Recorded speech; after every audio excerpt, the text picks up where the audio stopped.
राधे राधे दोस्तों, पुत्रदा एकादशी की बहुत बहुत शुभकामनाएं आप सभी को। आज मैं आप सबको सावन महीने में शुक्ल पक्ष में पड़ने वाली पुत्रदा एकादशी की कथा सुनाने वाली हूँ। तो हाथ में पुष्प लेकर हम कथा पढ़ेंगे। खाली हाथ कथा पढ़ी नहीं जाती है, ना ही सुनी जाती है। तो कथा पूरा सुनिएगा दोस्तों। कथा इस प्रकार से है।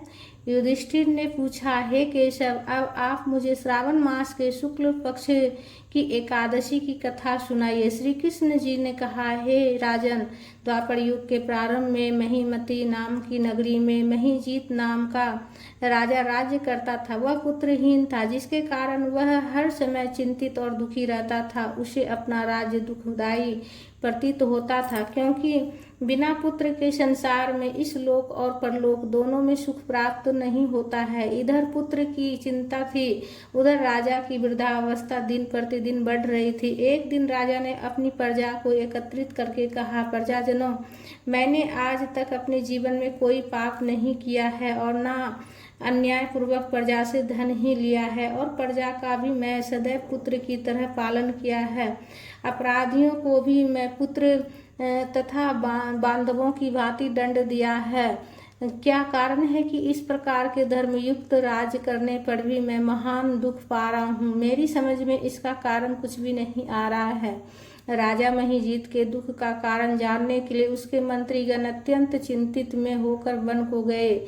वहां पर अनेकों ऋषि मुनियों के दर्शन किए। अंत में वे भ्रमण करते हुए वयोवृद्ध धर्म के ज्ञाता सर्वश्रेष्ठ लोमस ऋषि के आश्रम में पहुँचे। मंत्रियों ने जाकर ऋषि को प्रणाम किया तथा हाथ जोड़कर विनय पूर्वक मुनि से प्रार्थना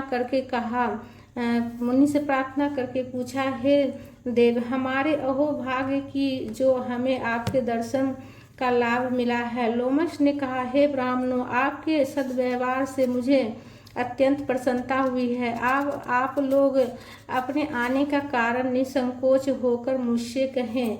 यह सुनकर सब लोग प्रसन्न हो बोले, हे ऋषि, आप हमारे कार्य को तथा हमारी बातों को जानने में ब्रह्मा से भी अधिक सामर्थ्य है। अतः आप हमारे संदेह को दूर करें। हम लोग महिष्मती नगरी के राजा महीजीत के मंत्री हैं। हे मुनि, महीजीत अत्यंत धर्मात्मा तथा प्रजा का पुत्र सम पालन करने वाला तथा नीति निपुण है, किंतु फिर भी वह संतानहीन है, जिसके कारण वह अति दुखी रहते हैं। हे मुनि, हमारे राज्य के संकट को दूर करने का कोई सरल उपाय बताइए। प्रजाजनों की बात सुनकर ऋषि ने कुछ क्षण के लिए नेत्र बंद करके राजा के पूर्व जन्मों का विचार किया। विचार करने के पश्चात ऋषि बोले, हे ब्राह्मणों, यह नृप पूर्व जन्म में अत्यंत निर्धन तथा बुरे कर्म करने वाला था तथा लगातार वह एक गांव से दूसरे गांव में घुमा करता था। वह 2 दिन का भूखा था कि तब ज्येष्ठ मास के शुक्ल पक्ष की एकादशी का दिन था। उस दिन वह एक जलाशय पर जल पीने के लिए गया। उसी स्थान पर एक गाय, जो उसी समय ही ब्याही हुई थी, जल पी रही थी। इस राजा ने उस गाय को अध प्यासी ही हटा दिया और स्वयं जल पीने लगा। हे ब्राह्मणों, इसी कारण इस राजा को यह दुख भोगना पड़ रहा है तथा एकादशी के दिन भूखा रहने के कारण से यह राजा हुआ, और गौ को प्यासी हटाने के कारण से इसको यह संतान न होने का कष्ट भोगना पड़ रहा है।